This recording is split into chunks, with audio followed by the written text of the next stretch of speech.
Hello ladies and gentlemen, my name is Pixel and welcome to the Sapphire Tech YouTube channel.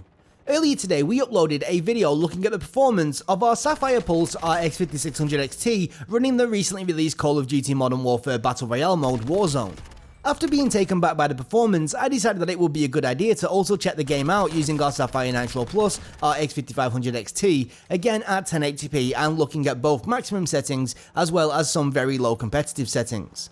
Before we get started, I want to make it clear that these maximum settings do actually have depth of field disabled. I've done this because I personally really don't like depth of field in first person shooters, especially when it's a game where you're likely going to be fighting at longer ranges. Also, these competitive settings are basically all the options turned down to the minimum, barring texture quality which is set to high, and the render quality which is set to 100% of 1080p. All the footage that you've seen so far has been recorded at maximum settings. If you want to skip ahead, I will leave a timestamp down in the description that will take you to the start of the competitive/low settings section. I've also included a label underneath the performance overlay that tells you what settings are currently in use. Now, when it comes to performance, once again, I'm very impressed with both the Sapphire Nitro Plus RX 5500 XT and the level of optimization that the developers have been able to achieve. At our maximum settings, we're still looking at a minimum frame rate of around 80, and you'll generally find your FPS bouncing between 90 and 120. If you're somebody that likes to aim for 1080p 60 FPS and likes their games to look as pretty as possible, you should have no problems achieving that on this graphics card. What's even better is the fact that this level of performance puts you right in that sweet spot for a high refresh rate FreeSync display, and thankfully it appears that the developers have done some really good work with the mouse input, and as a result the mouse still manages to feel super responsive even when that frame rate is fluctuating, which is something that many recent games have struggled with. When we move over to our competitive settings in a moment, you'll find that our frame rate was mostly averaging out to be above 120. The first game that I played using these competitive settings on this graphics card ended up being my first Warzone victory, and what I can tell you is that during that match there was no point where I felt the performance was letting me down or was even a concern. So yeah, if you're somebody that hates being at a competitive disadvantage, the Sapphire Nitro Plus RX 5500 XT should have you covered. Anyway, once again, that is going to be me done for today, but be sure to keep on watching if you want to see the gameplay that I recorded at low/competitive settings. I'm likely going to look into making one more video soon playing Warzone at 1440p, but this time either on a Sapphire Pulse RX 5700 or Nitro Plus RX 5700 XT, so if you're new around here and you want to be notified when that video goes live, please do consider slapping that subscribe button and dinging that bell to get notified of all of our future uploads. If you've liked this video, then please be sure to like this video, and if you've got any questions, suggestions or feedback, please leave them down in the comment section below and I will try and get back to you.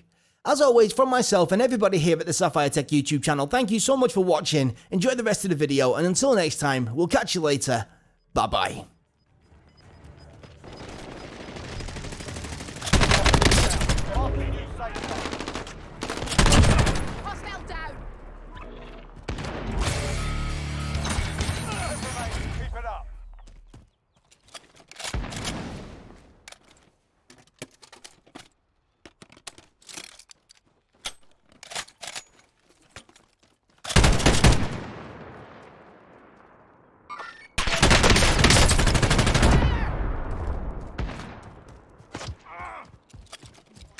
Win here and you return to the front line. But if you lose, you're done. You're up, soldier. Go sort it. Go back to the front line. You've earned it. Mark your target.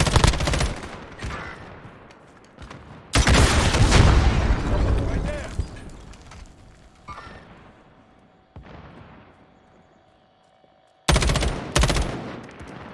Teammates in the gulag. If they survive, they can redeploy.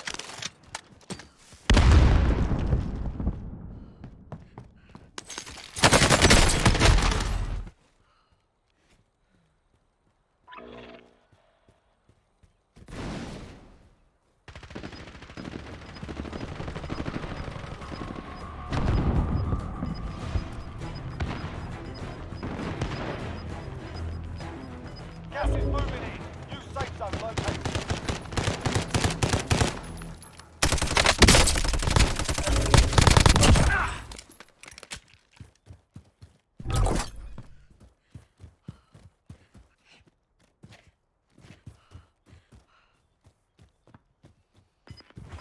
Enemy team is tracking your position.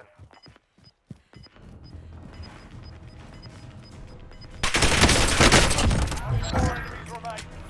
You've got gas moving in. Okay. If you're outside the safe zone, it's time to move.